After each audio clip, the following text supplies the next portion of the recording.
Boom. Welcome to episode 150, finishing off season 3 here.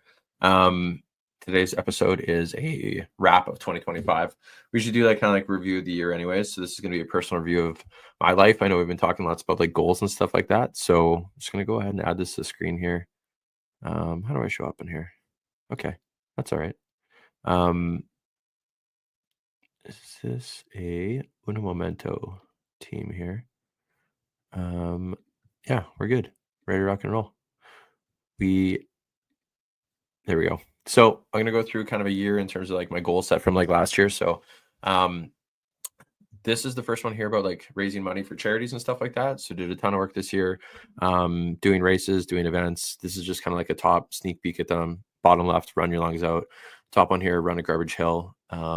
Motion ball, been doing that for a few years now with a great group of folks here. Shout out to Sheepdog in the background. And then some other fun runs here. Run for Rescue. With a good pal here. Big fundraiser near and dear to the family this last year for ovarian cancer. Had some great, fantastic fundraising efforts there. Team Gobert, this is us out at Birds Hill Park, the first race of the year, back when my New Balance shoes were bright and not dirty from out there. So did some like awesome events this year.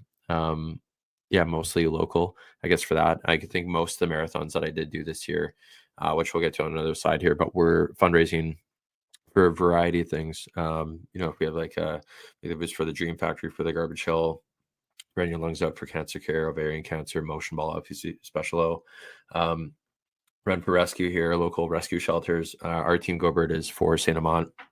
We had another banner year there, raising monies for mobility equipment for folks there.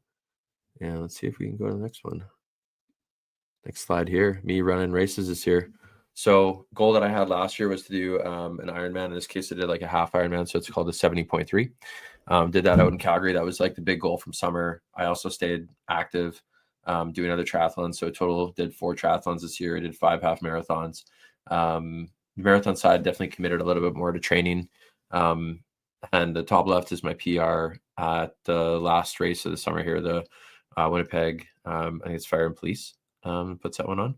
And I guess my last one was at Santa one here, if we're being, I guess, right on the calendar, but last best run for like a half marathon side of things was there, hit like 1:43. Probably could have done a couple minutes better, had to stop and pee at kilometer 7.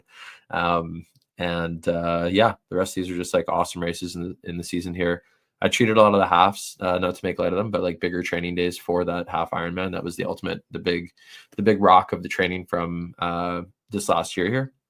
And yeah, had a great time doing it. Had this one out in like Calgary that I did, and 2 weeks later did that half Iron out there. And the rest of runs were awesome. Something I did differently this year than other years was I didn't cut weight, not because I wasn't necessarily trying to, but I was more focused on getting stronger. It was very evident that was a good strategy. I'm starting with some coaching in the new year to like dial that in a little bit more, but it was less about the weight and more about being strong. Normally my knees will ache a little bit after races, and this year was very different. There was no pain. I was stronger, I guess, a higher weight than what I thought maybe I should be in race season, but it was mostly muscle. It was interesting to see that happen this year for me. So, and then this is just dialing in more. Went to some run clubs. These are some pals.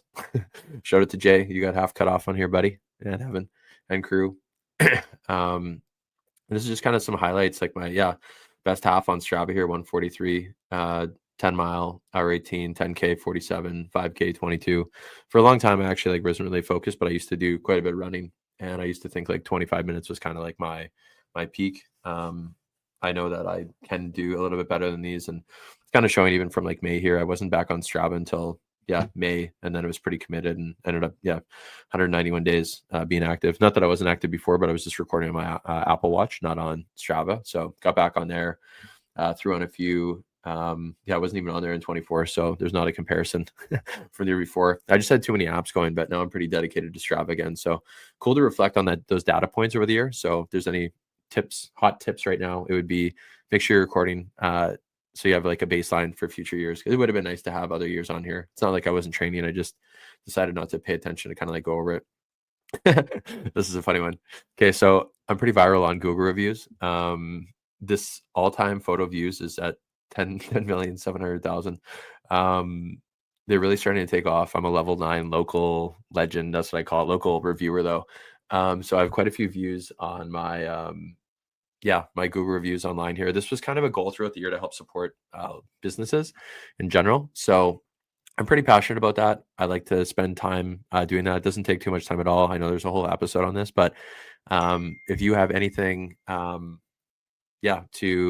wanted to add in for local businesses and supporting them and stuff, I'd say writing Google reviews, positive ones, as much as you can. I mean, in general, I mean, keeping people honest though too out there. It's awesome, very rewarding, good for businesses that way. I only had a couple clips, but did some public speaking, was on some panels. These are some big dogs in Winnipeg on the marketing side. That's kind of cool. There's I didn't notice that you can see in the background here. We also got nominated through the podcast for in the Nightlife Awards last year for what we do to contribute with our podcast. But it's been pretty neat. We're already I'm booked for some stuff in the new year, which is kind of exciting to do some speaking about podcasting, about marketing, brand growth, everything to do with that. So had a great time doing this stuff this year. Lots of networking events, I think, is overall too, probably at least one event a week, if not a couple. So it's been lots of shaking hands, and I always collect business cards. I just have some here, but I have a whole pile of them over here. And I know networking is something that's really important to me. I spend quite a bit of time doing it and connecting with folks on LinkedIn and other socials. So anyways, cheers to all the networking that happened this year. We launched some new products. This actually is not one of our newer products. I almost had a couple photos on here, but we've done a lot with the brand this year under Type A in terms of website traffic, sales, new products going out, finding new partners to pair up with for production side of things with Type A, as well as just some great people that are near and dear to me, helping support the growth of the brand and kind of taking next steps there. Pardon me. And it's been a great year trying out new products, testing on new things, and the team's doing a great job managing that. But that was kind of a highlight for me and some goals that we hit there. It's pretty cool. Overall, I got in really heavy in wellness. I forgot to put the swimming photo in here, but swimming, big part of the training. Sauna, one I built a few years ago, awesome. Did do cold plunging and bathing too, but this was at this new place in Winnipeg here. Who has a Google review for me? Sonic. I don't know. It's a cool sauna place. I don't think there's many of them. So if you're in Winnipeg and haven't tried that place out, this one's just off Pembina Highway. I think they're opening one indoors so they can do the cold plunging year round versus they have to not do that. They'll definitely freeze where we are in the wintertime here, but they have saunas. It's very cool. Then I got into weight investing. There is codes, not a paid ad, but on my socials, there's a discount code associated with this brand here. So lots of walking. I think this also contributed a good chunk to some of the success in the running side of things. I felt way stronger in these hips just from adding this on. This was a 25-pound one. I ended up buying a 60-pound one. Later in season just to test it out. That is obviously substantially heavier. It's almost 3 times, that or 2-3x basically this. Great experiment to do. I'm pumped that I did it. I think that's closing off the year in a wrap here. There's probably way more stuff that I could be adding in here. This is the highlights as far as I'm seeing. We had some other personal successes, wins. I got back into the corporate ag scene and had some great success there personally. And I met some amazing people along the way, business, personal, shout out even on dating side of things, met some amazing folks that I've become pals with this last year on the journey of life. And it has been an awesome 25.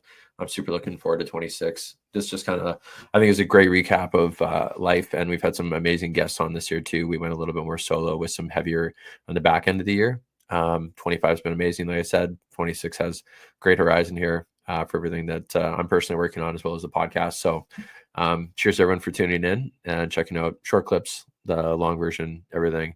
Hope you have a great 26.